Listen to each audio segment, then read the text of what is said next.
Jacob. We could sure use some good news right now from your end of the bush. Well, thanks for having me on.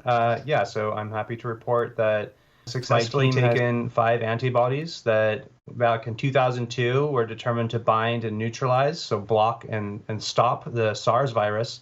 And we've evolved them in our laboratory so that now they very, very vigorously block and stop the CoV-2 virus as well. So this makes them suitable medicines that one could use once they've gone through human testing to treat the virus.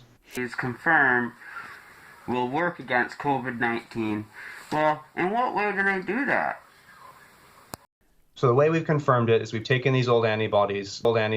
We know exactly where they bind on the virus, and they know they block SARS. The new virus is a cousin of the old SARS. So what we've done is we've created hundreds of millions of versions of those antibodies where we've mutated them a bit. And in that pool of mutated versions, we found versions that cross them over. So now we know that they bind on the same spot of the new virus, the COVID-19 virus, and it binds the spot that the virus uses to gain entry into your cells. So it blocks that. At this point, we know it binds the same spot extremely tightly with high affinity.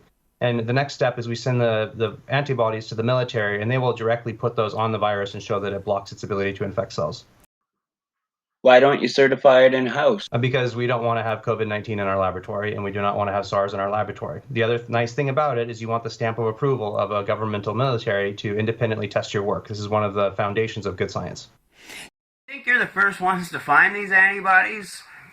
There's a couple of good groups that are working on this. So there's 3 types of medicine: vaccines, pills that are being repurposed, or antibodies. Antibodies are attractive because you can give them to a patient right when they're in the hospital, like an antiviral. That you can also give them to doctors. You could give them to the elderly, people, to prevent them from getting sick.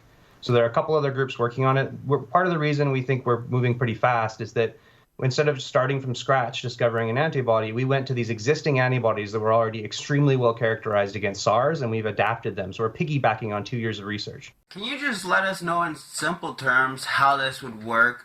Like, do you have to be infected before you get the vaccine, or would you take it before you would get infected to protect yourself against the COVID?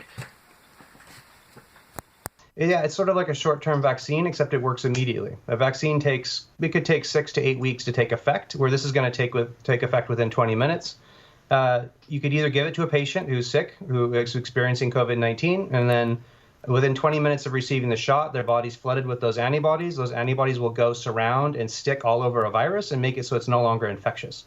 You could also give it to, let's say, a doctor or a nurse or an elderly person, and they would then have those antibodies in them, and that would protect them from getting infected in the first place. How long would that last for, Jacob? Vaccine might give you a year or multiple years of protection. This is going to give you more like 8 to 10 weeks of protection. Eventually, those antibodies deteriorate, and you need to get another shot. That's right. It goes away to the military to get tested because you don't want COVID in your lab.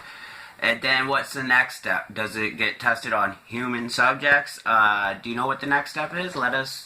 Tell us about it, Jacob. That's right, yeah. So there's a couple steps. The testing for neutralization, so testing it with virus, that's actually pretty quick.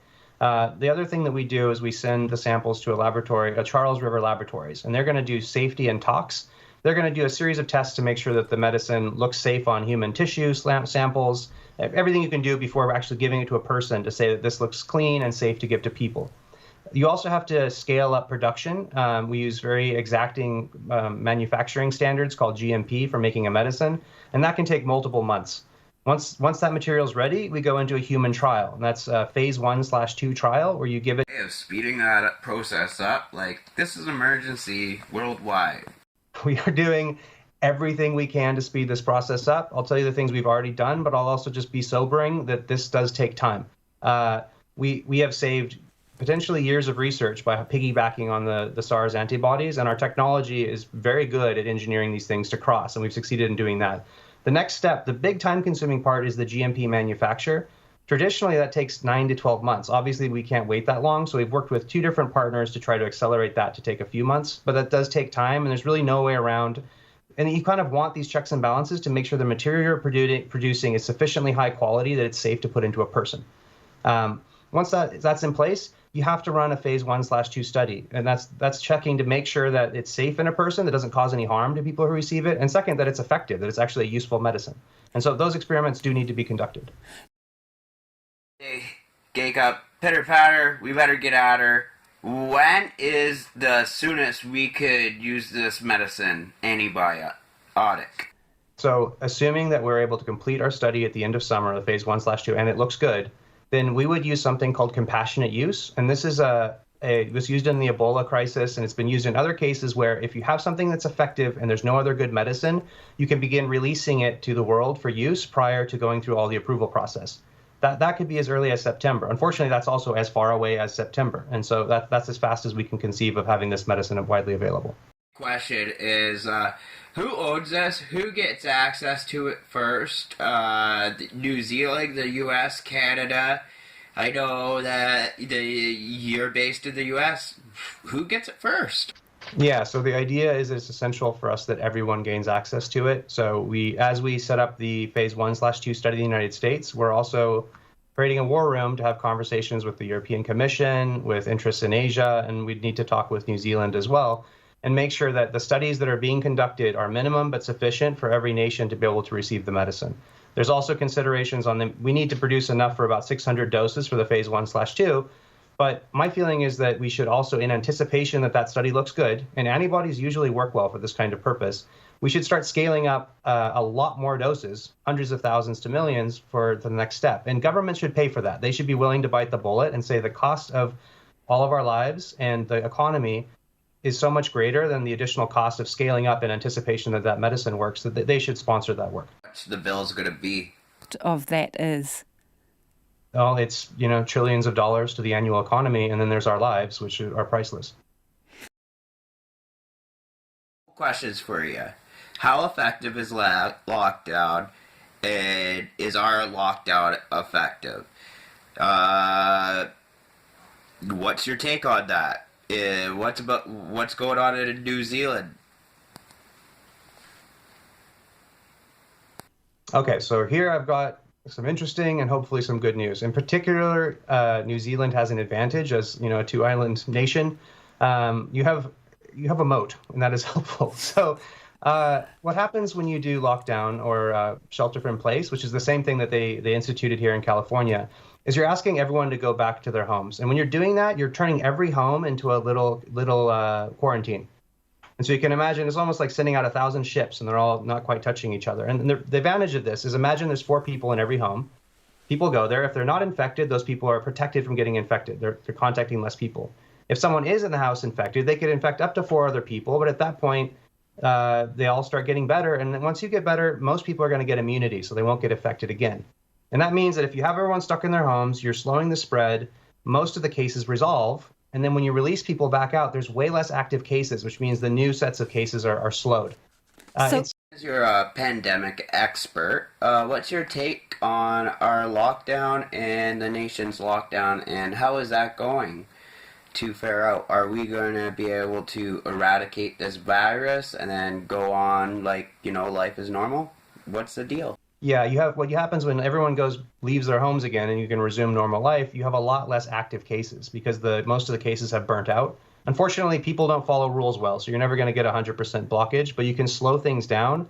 And in particular, because New Zealand doesn't have that many active cases yet, rapid isolation of this class followed by very aggressive testing when you reintroduce everyone back out of their homes could be a method to help really suppress the outbreak. And that is really a strategy that is, given how infectious this is probably the most effective strategy for most nations, is try to suppress it as much as possible and just mitigate the growth of infections until a decent medicine pops up. So I think, do you think countries should do controlled testing, mandatory testing to catch the cases that we don't know about? What's your take on that? Well, South Korea did that, and it was very effective. It depends a little bit on your capacity for high-throughput testing. If high-throughput testing was unconstrained, they should treat it like the census, and they should go out to every home when everyone's sheltering in place, and they should determine which homes are infected and which are not. They, in fact, should do another test that you're not hearing about a lot, and that is a serology test to see the people who have immunity and are no longer at risk. But they're not running that one yet because there aren't that many people infected. But not every nation has enough tests to do that. So in the United States, as an example, we don't have the luxury of being able to test everyone. So those tests are being restricted more towards medical staff to protect them. And also you don't want medical staff who are sick in front of patients. And then people that are showing strong symptoms. There's an inflection point. For New Zealand, it would make sense to more aggressively test because few people have it. And so therefore, it's more valuable to identify a case and then isolate them, do contact tracing, which is a very effective technique that we've used to stop Ebola from ever becoming global. Tell me more about the immunity test. So it's the same test you could use. You go to the hospital routinely, and they try to see if you're up to date on your booster shots or you've been infected. What they do is they take a little bit of your serum, and then they go check to see if you have serum antibodies against a particular pathogen. So such tests can be done for COVID-19 as well.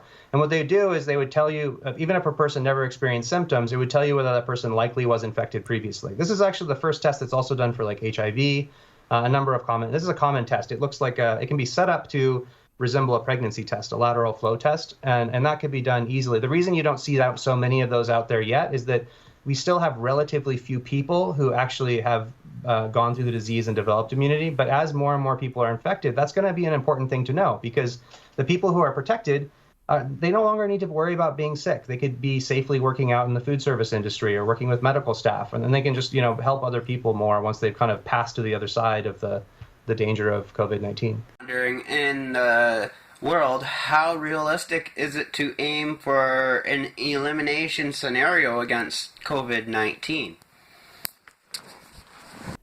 It's extremely difficult to contemplate doing that because this virus is very infectious. It can have a long incubation period, like 14 days or more, inside some individuals who are infectious while they're not showing symptoms.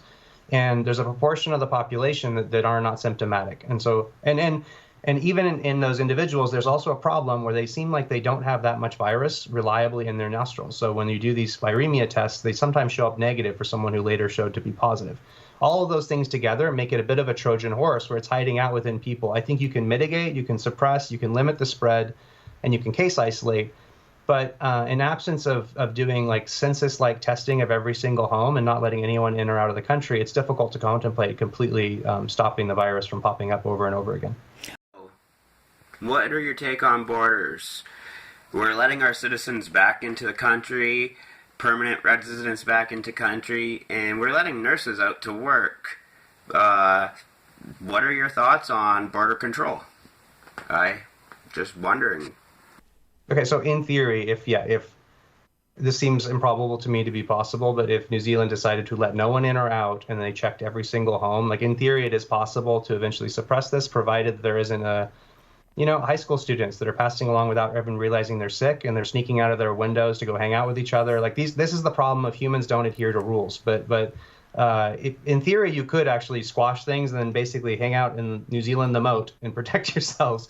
It's theoretically possible, but just given human behavior and the needs of global economy, I suspect it is unlikely.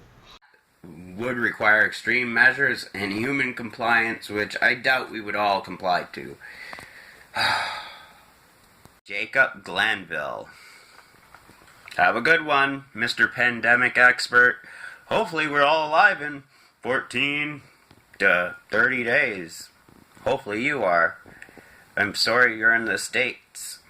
I don't see good things. Anyways, like and subscribe if you want more information. I'm from local North Bay, Ontario, Canada, and I love 3D printing and growing my own food. But right now, it's all about 3D printing face masks to keep the people I love safe and happy. So, happy 3D printing, and I don't know what's going on in the world today. Bum, bum, bum, bum.